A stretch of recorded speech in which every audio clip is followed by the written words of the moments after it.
Biar kita tidak lupa, ada perubahan besar ketika masuk ke tanah Nusantara, di mana waktu itu tanah Nusantara sangat susah dimasuki Islam.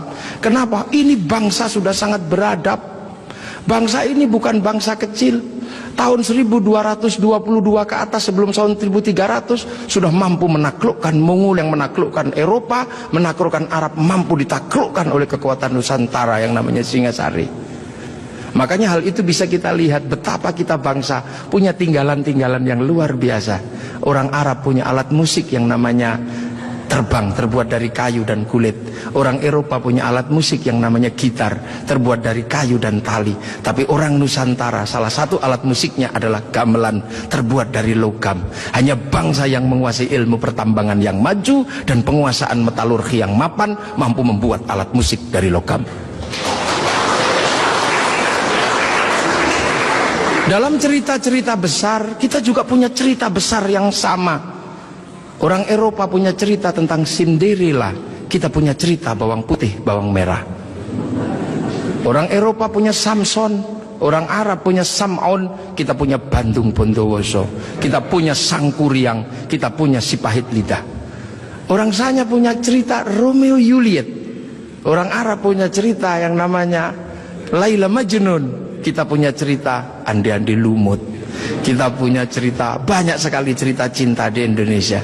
Sana punya cerita namanya Kura-Kura Ninja. Kita punya cerita Kancil Nyuriti. Timun sama saja, apa bedanya? Bahasa-bahasa kita juga bahasa-bahasa yang tidak bisa direndahkan.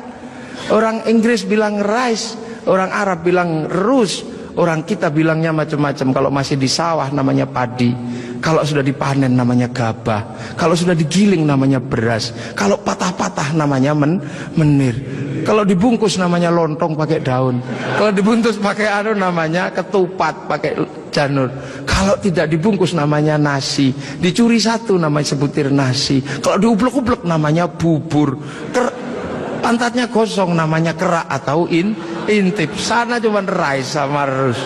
Ini yang kita tidak boleh malu menjadi bangsa Indonesia. Semua yang kita miliki sama. Ini menandakan bahwa kita pernah menjadi sebuah bangsa yang besar, berkasta-kasta, berbeda-beda. Maka kemudian Islam mulai memperkenalkan konsep besar sehingga kita punya bangsa dan negara. Konsep besar apa? Diperkenalkanlah bagaimana hidup bersama, saling menjaga. Diperkenalkan konsep besar namanya musyarakah yang akhirnya dikenal dengan bahasa masyarakat. Kalau sudah jadi musyarakah, semua harus saling mengerti dan saling bertanggung jawab. Maka diajarkanlah menggunakan kalimat Rasulullah, kullukum ra'in wa kullukum mas'ulun.